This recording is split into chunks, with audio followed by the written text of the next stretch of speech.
Santidade é eu não fazer o que eu fazia quando eu era do mundão. Santidade é eu entender que eu sou separado por Deus. Quando eu aceito Jesus na minha vida, eu me torno um santo. Então agora eu não peco mais? Não, eu sou separado. E aí começa o quê? O processo de santificação. O texto diz aqui, é santo aquele que os chamou, sejam santos vocês também em tudo o que fizerem. Ou seja, nos mínimos detalhes. Porque às vezes a gente acha, só um pecadinho não tem problema. Errei aqui conscientemente, sei que isso aqui é errado, fiz, mas ok, é tão pequeno, não prejudicou ninguém. Mas o texto é claro, em tudo que vocês fizerem, sejam santos como Ele é santo, e Ele nos convida a sermos santos, porque a sua palavra diz que sem essa santidade nós não veremos o Senhor. Sem santidade ninguém verá o Senhor. E para hoje eu queria ler com vocês Efésios capítulo 4, versículo 25. Esse é o texto base da palavra de hoje. Minha palavra hoje é o caminho para a santidade. Efésios 4, a partir do verso 25, nós vamos ler até o 29. Diz assim a palavra do Senhor. Por isso, deixando a mentira, que cada um fale a verdade com o seu próximo, porque somos membros do mesmo corpo. Fiquem irados e não pequem. Não deixem que o sol se ponha sobre a ira de vocês. Não deem lugar ao diabo. Aquele que roubava, não roube mais. Pelo contrário, trabalhe, fazendo com as próprias mãos o que é bom, para que tenha que repartir com o necessitado. Não saia da boca de vocês nenhuma palavra suja, mas unicamente a que for boa para a edificação, conforme a necessidade. E assim, transmita graça aos que a ouvem. Bem, nesse texto aqui, nós vemos o apóstolo Paulo exortando a igreja de Éfeso. E eu quero ressaltar aqui algumas características, alguns comportamentos que nós precisamos deixar, dentre tantos outros, para que a gente, de fato, viva uma vida em santidade. Paulo escreve essa carta aqui, e ele exorta os santos, ou seja, os separados, os crentes em Jesus. Era uma carta para a igreja. Ele exorta para que eles vivessem uma vida reta diante de Deus, para que eles deixassem alguns pecados que estavam atrapalhando a sua caminhada, que estavam contaminando aqueles crentes, aqueles santos dali da igreja de Éfeso. E pecado, ele é o oposto da santidade. O oposto de uma vida de santidade é uma vida de pecado. E o pecado, ele além de nos afastar de Deus, de nos contaminar, ele é a porta que o diabo precisa para atuar na nossa vida. E a gente precisa hoje fazer uma autoavaliação para que a gente possa se santificar e viver assim uma vida reta diante de Deus. Reta nos mínimos detalhes, porque às vezes alguma coisa da sua vida não tá andando para frente e você não entende, mas pode ser por causa de algo que é mínimo, pequeno. Mas a gente leu aqui o texto no início, o texto aqui de 1 Pedro, é em tudo. E às vezes é um detalhe que não te permite acessar as bênçãos de Deus. Às vezes é uma coisa pequena, e eu espero em Deus que seja algo do que eu vá falar aqui, porque não se enganem, todos vocês estão aqui, inclusive eu, porque Deus quer falar algo aos nossos corações. Em nome de Jesus, amém? Então, para a gente viver a santidade, nós precisamos, em primeiro lugar, deixar a mentira. Nós lemos aqui, o versículo 25 diz: por isso, deixando a mentira, que cada um fale a verdade com o seu próximo, porque somos membros do mesmo corpo. Nós sabemos quem é o pai da mentira. E toda vez que a gente mente, a gente está fazendo uma aliança com Satanás. Toda vez que a gente mente, a gente está dando a mão para ele, para andar junto com ele, porque ele é o pai da mentira, ele é o rei da enganação. E muitas pessoas hoje estão acostumadas a um ambiente de mentiras, de enganação, porque, infelizmente, a mentira no nosso meio hoje se tornou normal, se tornou comum. Não tem problema, é só uma mentirinha, não vai prejudicar ninguém. Fala que eu não estou. Coloca outro valor aí, isso aí não faz nem diferença. Não, peraí, estou chegando já, fala que eu estou chegando, mas você ainda está no banho. Você pensa, que mal tem? É mentira. E quando eu minto, a Bíblia não fala, se for uma pequena mentira, então você porta para que Satanás atue na sua vida. Não, basta uma mentira, uma pequena brecha. É igual quando você tem ali uma casa de telha, uma pequena fissura, uma pequena brecha é suficiente para cair uma pequena chuva e encher a sua casa de água. Assim é Satanás na nossa vida. Então, às vezes, a gente está vivendo uma vida com pequenas mentiras, pequenos tropeços, achando que isso não está influenciando em coisas grandes na nossa vida, e é isso que está influenciando. Aí o cara mente para vender mais, ele mente para se dar bem, ele mente porque muitas vezes não tem coragem de enfrentar as consequências das suas ações. E aí tem pessoas que sabem da verdade, e aí tem até um ditado que eu não gosto nem de falar, né? Aquela pessoa que está presa com a outra, porque a outra sabe da verdade, e você vai vivendo assim, se aprisionando, se sujando. E isso tem impedido a gente de ver o Senhor, de ouvir a voz do Senhor. Gente, esses dias eu fiquei sabendo de uma história que eu fiquei chocada, de uma menina que ela fingiu ter câncer, eu não sei quantos souberam dessa história, e a menina fingiu por anos, para quê? Para conseguir dinheiro na internet. E ela levantou um bom recurso, ela raspou a cabeça, ela ia no hospital, falava, estou aqui hoje é dia de químio, hoje é isso, aquilo. Só que ela foi descoberta. Aí eu fiquei pensando, gente, a que ponto chegou a maldade do ser humano? A pessoa não tem nem temor, não tem nem medo, né? A palavra tem poder, ela está falando que ela tem uma doença que é terrível. Tantas pessoas que sofrem com doenças. Por quê? Porque por causa da mentira, muitas pessoas estão tentando avançar, só que vai avançar para cair, porque não tem, como dizia a minha avó, né? Mentira tem perna curta. Uma hora a verdade aparece. Mas mentira também não é só falar em verdade. Mentira também é aquilo que a gente representa para o outro. E, na verdade, a gente não é. É a máscara que nós colocamos, muitas vezes, para parecer algo, para representar algo que nós não somos. Aquilo que nós sabemos que não somos. É chegar aqui na igreja, ser uma bênção, um adorador, apaixonado. Mas dentro de casa, você não abre a Bíblia nenhuma vez na semana. Que adorador é esse que adora a Deus de forma tão apaixonada aqui, mas não consegue falar com Deus durante a semana, você só fala com Deus uma vez por semana? Tem algo errado. Tem algo mentiroso aí. Não é possível essa pessoa estar tão fervorosa quanto parece ser. É você ser uma bênção dentro da igreja, dentro da sua casa, é o diabo no inferno e você lá. Isso também é viver na mentira. É você viver de forma inadequada, de forma mentirosa. E aí, muitas vezes, você vai atrás dos profetas, dos cultos da revelação, você vai atrás de alguém que te fale uma palavra de avanço, e nada contra a profecia, eu já recebi várias, e muitas se cumpriram, eu também já profetizei muitas vezes. O problema é quando a gente só quer isso, a gente só quer ouvir da boca do outro aquilo que não é uma verdade. A gente só quer ouvir da boca do outro aquilo que... você vai avançar, você vai crescer. Ei, peraí, mas o que Deus está querendo falar com você hoje é, para tudo. Para tudo. Se liberta disso, se livra disso, acaba com isso daqui. E muitas vezes a gente está indo atrás de ouvir aquilo que a gente queria que Deus falasse com a gente, e muitas vezes porque a gente não quer pagar o preço de ler Bíblia e orar. A gente quer ouvir da boca do outro. A santidade, segundo João 17:17, é pela palavra. É pela palavra do Senhor. Olha o que diz lá. Santifica-os na verdade. A tua palavra é a verdade. Então, quanto mais eu sei a verdade, mais santa eu estou. Mais santo eu estou. Ou seja, mais perto de Deus. Por quê? Porque a verdade liberta.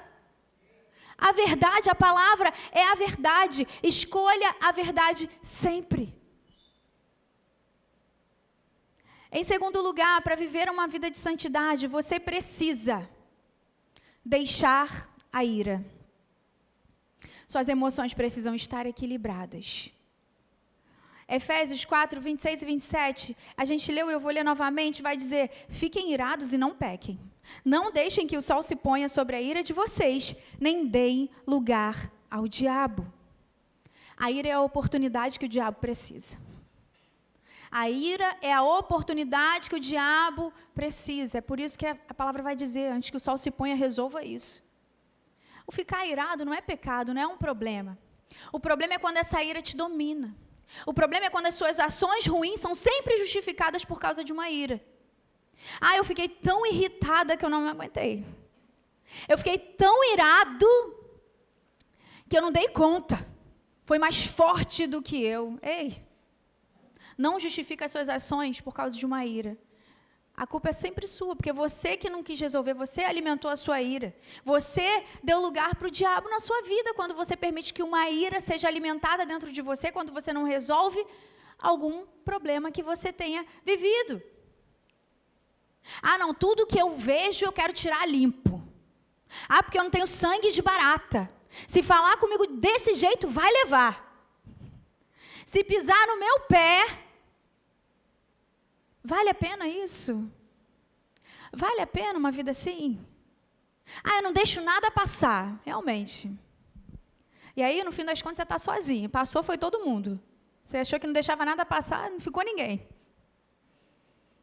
E aí você vai perdendo. E é isso que o diabo quer, que a gente vive isolado. Que a gente viva uma vida longe das pessoas que podiam nos levar para perto de Deus e longe de Deus, principalmente. Ah, Dani, mas foi tanta injustiça, me maltrataram, me julgaram, você não sabe o que fizeram comigo. Ei, uma coisa é o que te fizeram, outra coisa é o que você faz com o que te fizeram. Isso não pode nortear a nossa vida. Aquilo que fizeram, aquela mágoa, isso não pode me nortear. Sabe por quê? Porque quem fez às vezes não está nem lembrando, está seguindo a vida e a gente está parado aí naquilo. A gente está vivendo em função daquilo e a gente está remoendo aquilo dentro da gente. Você fica preso nessa amargura, você precisa fugir disso. Você precisa fugir desse conflito, não vale a pena. Você lembra de Moisés? Moisés, uma bênção, libertador do Egito. 2 vezes na Bíblia ele se deixou levar pela ira. Na primeira vez, ele matou uma pessoa, porque ele não controlou ali a sua ira. Quando ele viu um egípcio batendo em alguém que era do povo dele, ele viu aquela cena, ele ficou revoltado e ele comete um assassinato. Teve que ficar fugindo durante anos por causa dessa ação. Ele que tinha livre acesso ali ao palácio do faraó, teve que fugir durante anos. Na segunda vez, ele perdeu a bênção da vida dele. Ele ficou ali tão pressionado diante do povo, na hora de tirar a água da rocha, tão pressionado ali, com certeza suas emoções foram desequilibradas, desestruturadas, que ele fere a rocha por 2 vezes. Ele duvida de Deus diante do povo, por causa da pressão, por causa do que estavam falando dele. Se deixou levar. E sabe o que aconteceu?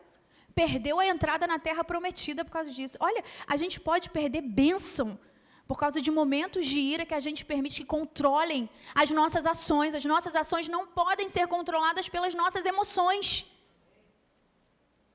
A gente precisa ser controlado pelo Espírito Santo de Deus. Quer ser feliz? Evite ouvir os críticos e aqueles que não têm nada para te acrescentar. Evite entrar em embates. Seja sábio, gente. Para de discutir na rede social. Isso aí não leva ninguém a nada. Me diz alguém que conseguiu convencer o outro de que a sua opinião era a correta. Não, só se frustrou, só briga, só confusão. Para quê? A gente tem que guardar o nosso coração. Provérbios 4:23 diz: acima de tudo guarde o seu coração, pois dele depende toda a sua vida. Guarda o seu coração. E o Instagram em especial, ele tem uma ferramenta que eu trocaria o nome dessa ferramenta por guardar o coração, que é silenciar. Não sei se você já conhecia isso, se você não conhece, fica aí a dica. Isso tem guardado bastante o meu coração. Você silencia o story, você silencia feed, você silencia tudo ali, sem criar embate, sem criar problema. Guardar o coração.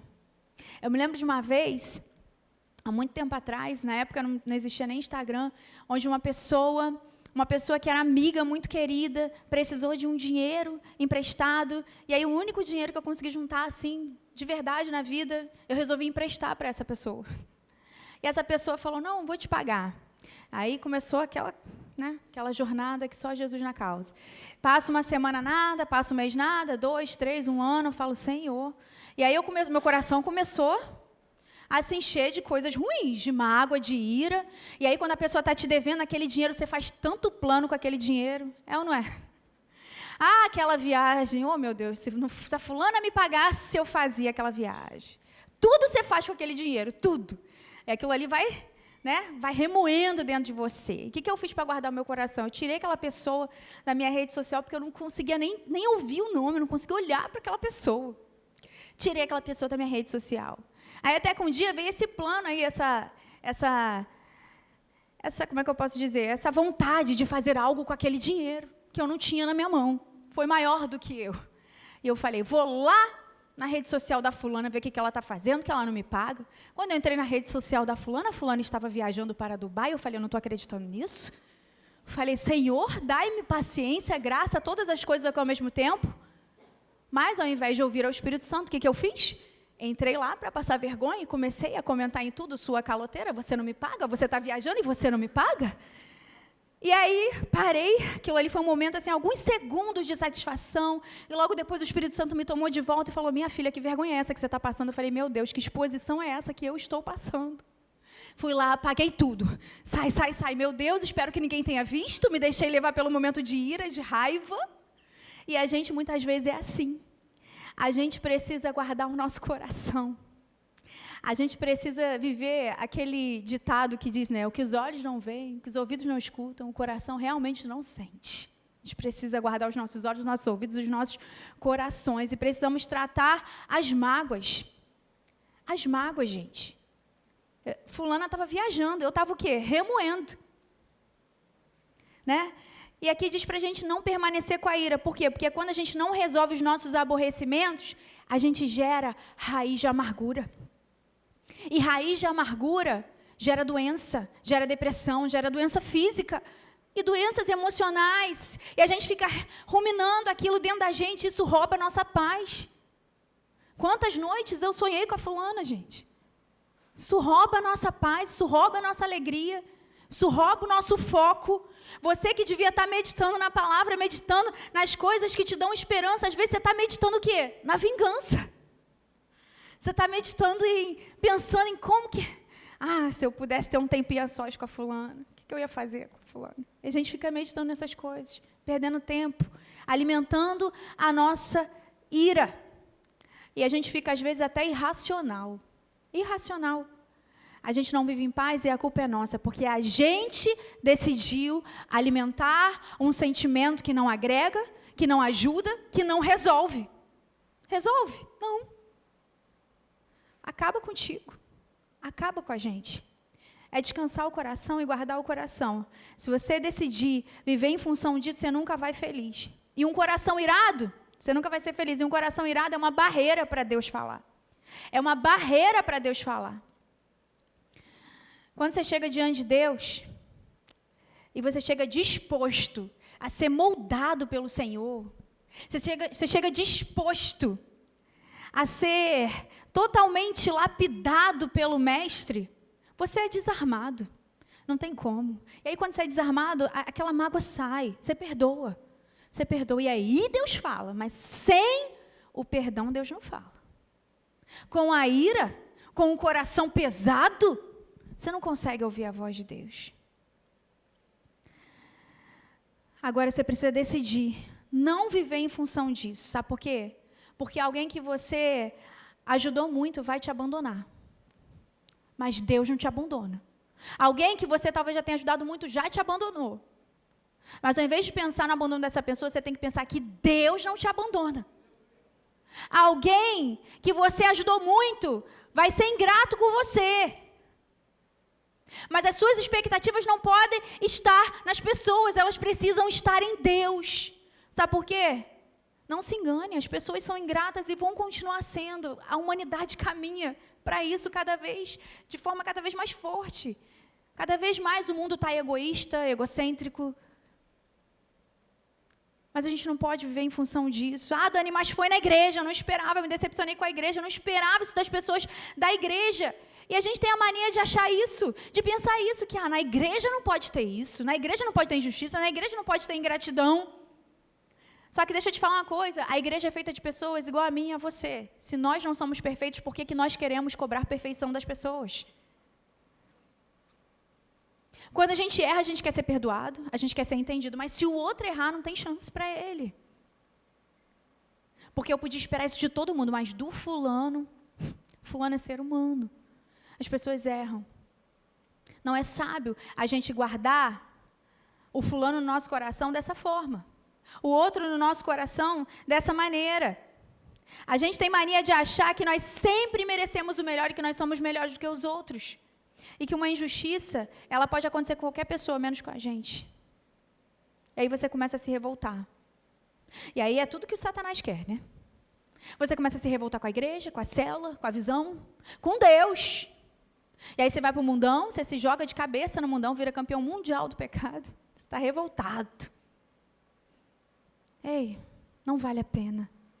Não vale a pena. Ah, mas aí na célula dele o pessoal foi ingrato. Gente, onde tem gente vai ter ingratidão. Ah, na célula dele ele não foi reconhecido. Ah, na célula dele, poxa, olha o que fizeram com ele. Ei, entenda uma coisa, começa a ver isso de forma diferente. Ingratidão. Ei, Deus está me moldando. Deus está me ensinando. Deus está me aperfeiçoando para que eu seja um líder melhor e comece a liderar coisas maiores. Gente, se eu fosse parar a minha vida com Deus, por causa dos problemas que eu já tive com os crentes, com as pessoas dentro da igreja, se eu fosse parar, eu não tinha vivido tanta coisa com Deus. Eu não estava no meu propósito hoje. Quantas pessoas hoje, e você pode até trazer alguém aí à memória, estão fora do propósito, estão fora da igreja porque se decepcionaram com pessoas. Quem perdeu foi quem? Eu vou perder minha bênção nada? Eu vou perder meu chamado nada? Eu vou perder meu propósito nada? As pessoas podem não ser perfeitas, mas o Deus que está nesse lugar é perfeito. E é para Ele que eu preciso olhar. É para esse Deus que é perfeito, que me chama à santidade. Eu também não sou perfeita e Deus vai tratando. Uma vez uma pessoa chegou para mim e falou assim, como que pode na igreja ter pessoas que já roubaram, pessoas que já se prostituíram, e pessoas que pecaram tanto, fizeram tantas coisas erradas e continuam errando, cada dia mais a gente vê escândalo disso e daquilo. Eu falei, cara, porque na igreja é um lugar de pessoas que são pecadoras e são doentes como todo mundo. A diferença é que esse pessoal aqui entendeu que precisa de ajuda. A diferença é que nós entendemos que sozinhos não dá. Sozinho não dá para caminhar. E eu falei assim para essa pessoa e ela não falou mais nada. Em terceiro lugar, para viver a santidade, você precisa deixar o roubo.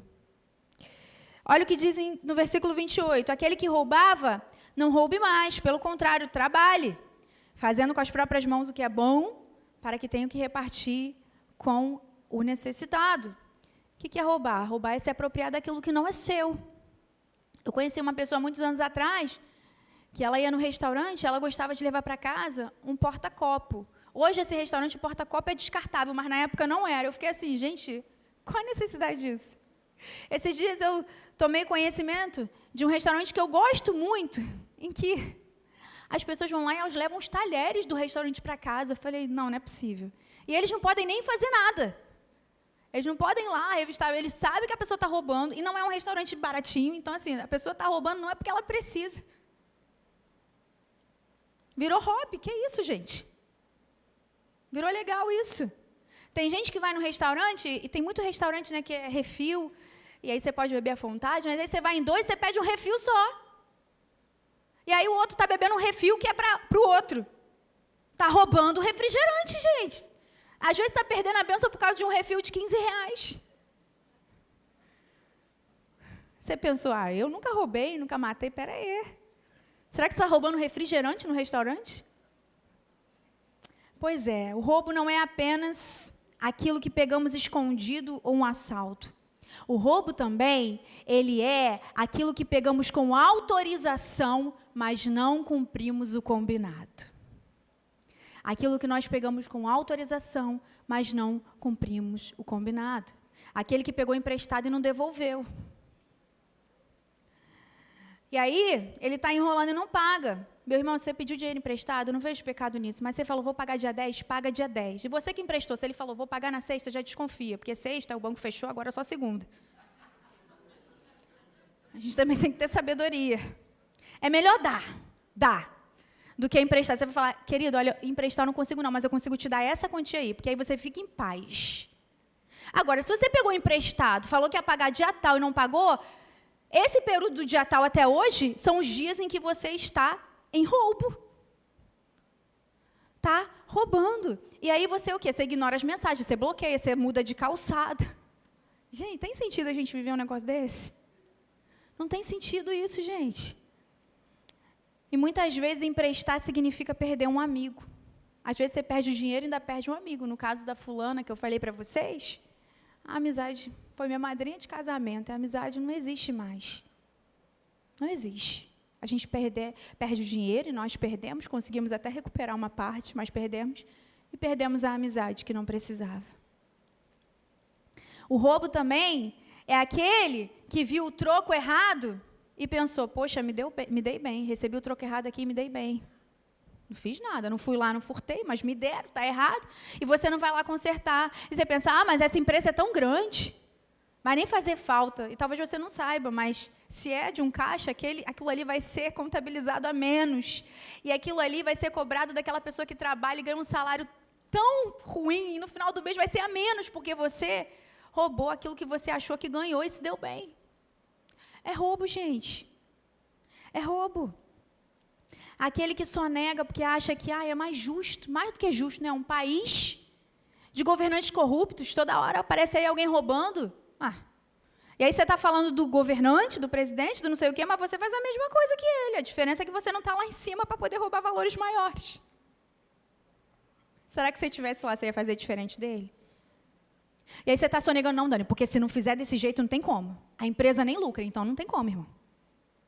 Prefira não lucrar. Prefira fazer a maneira certa.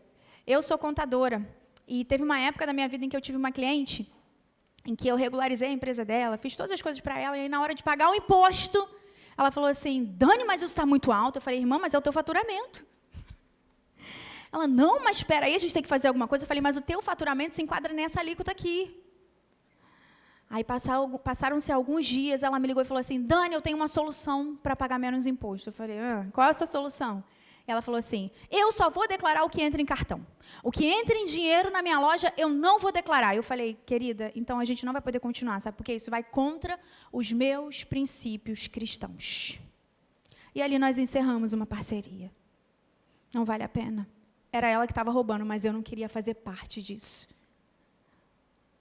Eu escolhi não me sujar com isso, porque bênçãos maiores o Senhor tem para a minha vida. E eu creio que Ele vai honrar as minhas decisões honestas e que são em prol de honrá-lo nessa terra. Às vezes é algo pequeno que você honra. Às vezes é um troco de 10 centavos que você devolve. Às vezes é um imposto, você pensa, nossa, que alto. Poxa, mas você faturou muito o ano todo. Você paga parcelado. Você vai ver, Deus vai triplicar a sua empresa, mas Deus não vai honrar uma empresa que sonega. Deus não vai honrar você que sonega no seu imposto de renda, que esconde renda, gente. Não existe isso, isso é roubo. Isso é roubo, isso nos afasta de Deus. Tem aquele também que quer viver de bolsa do governo e não precisava, mas ele dá um jeito de comprovar uma renda. Na época de pandemia eu vi isso acontecer. Eu falei, gente, aquela bolsa lá dos R$600. Eu vi algumas pessoas que não precisavam dessa bolsa, mas essas pessoas pegaram essa bolsa. Deixa eu te dizer, se você pegou, você pede perdão. Tenta restituir de alguma forma, né? Lembra de Zaqueu? Zaqueu restituiu 4 vezes mais. Restitui uma vez só, tá bom. Mas não se suje por causa de pouca coisa. Isso é roubo, a gente está roubando. Se apropriando daquilo que a gente não precisa se apropriar, daquilo que não é nosso. Tem mais. Ainda tem aquele que rouba clientes de outra pessoa. Às vezes você começa no negócio, você começa trabalhando, a empresa te dá uma oportunidade, ali você adquire um conhecimento, você começa ali, né, a conquistar alguns clientes, e aí você começa a fazer um network, e ali você se torna o queridinho, a queridinha daquele lugar, e aí você no dia seguinte resolve abrir uma empresa igual. Aí o que você faz? Chama todos os clientes que você tinha contato daquela empresa, daquele lugar, para onde você está. É honesto isso? Isso é roubo de cliente. Isso é roubo, gente. Roubando cliente. Tem também aquele que rouba ideia. Isso aí eu já vivi muito com pessoas que roubaram as minhas ideias. Sabe, né, você que trabalha em empresa? E aí, né, empresa normalmente tem projetos. Eu trabalhei em uma grande empresa. E aí tem sempre o espertinho, que vai lá, rouba a tua ideia, se dá bem, ganha, né, notoriedade, ganha promoção, ganha benefício. Roubador de ideias. Tudo é roubo. Que diferença faz se roubou um banco ou se roubou uma ideia? Tudo é roubo. Não é sua, não se aproprie, não se dê bem em cima da ideia dos outros. Tem ainda aquele que quer roubar a vaga do outro no trabalho. E aí ele faz de tudo para prejudicar o outro. Em empresa isso não acontece não, né? Só onde eu trabalhei que acontecia. Faz de tudo para prejudicar o outro, porque ele quer aquela vaga. Deixa eu te falar. Deus nunca vai te dar um lugar que seja para o outro cair. Se for para o outro cair, não é seu. Deus abre uma outra vaga ali. Deus faz aquele prosperar, subir, e você vai para o lugar dele. Mas ele caindo, com a derrota do outro para você se dar bem, isso não é reino de Deus. Isso não faz parte do caráter de Deus. E você às vezes está ansiando por roubar algo que não te pertence, aquela vaga do outro. Tem ainda, por último, falando ainda do roubo, e esse talvez vai pegar muita gente aqui, a gente tem que tomar muito cuidado. O Senhor me trouxe aqui como uma profeta de alerta para as nossas vidas, que às vezes a gente pensa que não tem nada a ver, e é isso que está roubando as nossas bênçãos. Aquele que tenta achar uma brecha onde não tem para processar uma empresa, ou para entrar com um processo trabalhista. E a gente sabe que a nossa lei tem muitas brechas, mas nós precisamos ter bom senso, nós somos crentes. E aí tem uns advogados, aqui na igreja não tem não, esses advogados. Os daqui da igreja, eles são crentes mesmo. Mas tem os advogados que eles contam uma história, eles aumentam aquela história, e você como autor daquela ação, você participa daquilo. E você sabe que a história não foi bem assim não, mas você assina embaixo. Ei, você está roubando às vezes uma indenização, se você ganhar, que você sabe que não é justa. E isso tem te afastado de Deus. Isso tem manchado a sua santidade. Não vale a pena. Em último lugar, para viver santidade, você precisa deixar as palavras imundas. O versículo 29 diz: não saia da boca de vocês nenhuma palavra suja, mas unicamente o que for boa para a edificação, conforme a necessidade, e assim transmita graça aos que ouvem. A boca do cristão tem que ser santa. A tua boca tem que ser santa. O que as suas palavras têm transmitido. Não pode sair água doce e amarga de uma mesma fonte. Não pode você adorar a Deus e no minuto seguinte você está falando de alguém, você está falando um palavrão, você está contando uma piada suja. E quando o texto diz aqui que a sua boca deve ser santa, isso não vale só para palavrão, além de piadas também, vale para fofoca e para grosseria. Já viu aquela pessoa que é ríspida, que é grosseira, que responde atravessado? Isso não é coisa de crente. Isso não é coisa de crente cheio do Espírito Santo.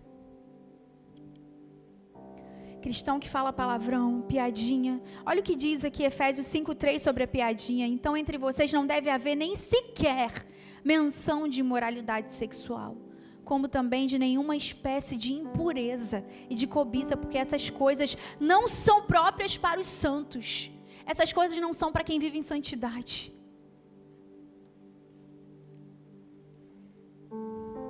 E tem ainda o crente que fofoca. Tiago 1:26 diz: se alguém se considera religioso, mas não refreia a sua língua, engana-se a si mesmo. Sua religião não tem valor nenhum. Provérbios 13:3: quem guarda sua boca, guarda sua vida. Mas quem fala demais, acaba se arruinando. Provérbios 20:19: quem vive contando casos, não guarda segredo. Por isso, evite quem fala demais. Por último, Provérbios 6, 16 e 19. Há 6 coisas que o Senhor odeia, mas há uma 7ª que ele abomina. A testemunha falsa que espalha as mentiras e aquele que provoca discórdias entre os irmãos. Da nossa boca, somente a verdade. Somente aquilo que edifica. Se você tem falado coisas que têm causado intrigas na célula, intrigas no ministério, se aquilo não está edificando, mas pelo contrário está causando contenda, diz aqui Provérbios 6:19, Deus abomina. Deus faz questão de ressaltar a 7ª coisa, Ele abomina isso. Ainda tem, por último, o crente que é ríspido e grosseiro. Se você é essa pessoa, eu quero dizer que você era, em nome de Jesus. Ríspido e grosseiro. Colossenses 4:6, o seu falar seja sempre agradável e temperado com sal, para que saibam como responder a cada um. Tem que ser agradável só no dia que você está de bom humor? Ou tem que ser agradável sempre? O que o texto diz? Sempre agradável, para que você saiba como responder a cada um. É só quando o outro falar direito comigo? Não, é sempre. Mesmo que o outro fale mal comigo. Porque se o outro falou mal, isso não tem que definir quem sou eu e quem eu falo e como eu falo. Provérbios 15:1, a resposta branda desvia o furor, mas a palavra dura suscita a ira. Quer desarmar alguém? Resposta branda. Você acaba com tudo. O outro vem, ei, tu falou isso, isso, isso. Oi, querido, mas vamos entender melhor? Sim, pode ser, vamos entender. Acabou, não tem mais briga. O outro vai brigar sozinho. Às vezes eu vivo isso dentro da minha casa, que eu vou cheia de furor, falar às vezes com meu marido que entrou de sapato, né, que, poxa, a toalha, isso acontece na minha casa.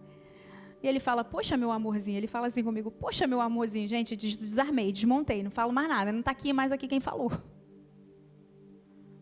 Resposta branda, desvia o furor. Agora, quer incendiar o negócio? Resposta dura. Quer ver o negócio pegar fogo? Resposta dura.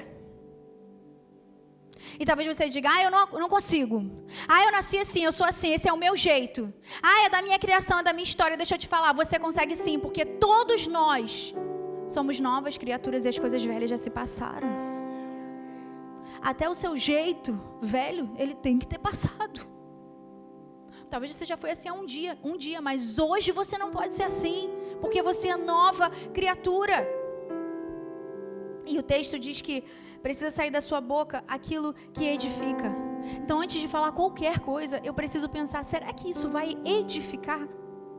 Será que isso vai ajudar essa pessoa? Será que isso vai aumentar a sua fé? Vai edificar na vida dessa pessoa? Será que vai abençoar? A nossa língua tem o poder de abençoar ou de amaldiçoar. Minha mãe sempre dizia que a língua é o chicote do corpo. E olha o que a Bíblia diz em Tiago 3:6. Assim também, a língua é um fogo. É um mundo de iniquidade, colocado entre os membros do nosso corpo. Contamina a pessoa por completo. Incendeia todo o curso da sua vida. Olha isso, todo o curso da sua vida. Sendo ela mesma incendiada pelo inferno. Toda espécie de animais, aves, répteis e criaturas do mar doma-se e tem sido domada pela espécie humana. A língua, porém, ninguém consegue domar, é um mal incontrolável, cheio de veneno mortífero. Com a língua bendizemos o Senhor e Pai, e com ela amaldiçoamos os homens feitos à imagem e semelhança de Deus. Olha o que está dizendo aqui. Com a língua eu bendigo o Senhor, eu adoro o Senhor, mas eu amaldiçoo aquilo que Deus ama, que são pessoas, muitas vezes. Da mesma boca procedem bênção e maldição. Meus irmãos, não pode ser assim. Acaso pode sair água doce e amarga da mesma fonte? Olha o que esse texto diz. Meus irmãos, não pode ser assim. Nós precisamos controlar a nossa língua. E às vezes não é um palavrão, não é uma piadinha. mas é uma pulga com a sua língua que você coloca atrás da orelha de alguém. Alguém chega para você e fala assim, meu casamento está por um fio. Aí você fala, já era para ter acabado, porque que você vive, pelo amor de Deus, né? Isso edifica. Agora você dizer, vamos orar. Calma aí que Deus pode fazer. Isso edifica ou não edifica? Nós precisamos avaliar as nossas conversas, aquilo que nós temos falado. Nós precisamos avaliar o que tem saído da nossa boca. E até sobre a nossa própria vida. Porque às vezes você não está amaldiçoando ninguém, mas você está amaldiçoando a você mesmo. Você está dentro de casa, você está falando, que inferno. Que isso, a tua casa agora é inferno? Você sabe que a palavra tem poder. Você acabou de ler aqui a língua. Ela amaldiçoou o curso da sua vida. E nós sabemos que na palavra há poder. Deus criou o mundo através da palavra. Nós somos seres semelhantes a esse Deus. Então às vezes a gente está amaldiçoando a nossa própria casa. A gente está falando palavras para os nossos filhos. Não aguento mais essa criança. Cuidado que Deus pode levar. E aí? Mas foi você que disse. Foi você que amaldiçoou. A gente tem que tomar cuidado. Muito cuidado. Livremos-nos destes comportamentos. Você está entendendo? Não precisa ser um pecadão daqueles cabeludos para afastar você de Deus. Eu queria ter feito uma experiência aqui, mas eu vou falar como seria. Olha esse copo de água. Aqui a água está límpida, né? Você consegue, é porque esse copo ele tem aqui algumas... esses negocinhos aqui, essa textura aqui. Mas se fosse um copo liso, você conseguiria ver até do outro lado. Se eu jogasse aqui uma gota de corante, ou de qualquer outro tipo de líquido de outra cor, seria suficiente para manchar esse copo inteiro e para fazer com que eu não visse do outro lado. Assim é a nossa vida com Deus, e assim é quando nós negociamos com o pecado, seja ele pequenininho, uma gotinha, ou um outro copo aqui de pecado. Basta uma gotinha para manchar a nossa santidade. Basta uma gota para que a gente não consiga ver aquilo que Deus tem para a gente, para que a gente não consiga entender a direção, para que a gente não consiga ouvir a voz de Deus. Apenas uma gotinha é suficiente para te embarrear diante de Deus. Eu falei aqui de 4, mas eu poderia ficar aqui 4 horas falando de tudo que esse texto diz aqui. Tem muito mais coisas aqui. O Novo Testamento é repleto de exortação à santidade. Hoje o Senhor, aprove a Ele, me confiou falar desses 4. Mas que você reflita não só nesses 4, mas de tudo que você tem vivido na sua vida, que tem te impedido de viver o caminho da santidade, porque é com ela que nós nos achegamos a Deus. É somente com ela que a gente vai ver a face do Senhor. A santidade é o passaporte que a gente precisa para o céu. É o nosso passaporte para o céu, e não se engane.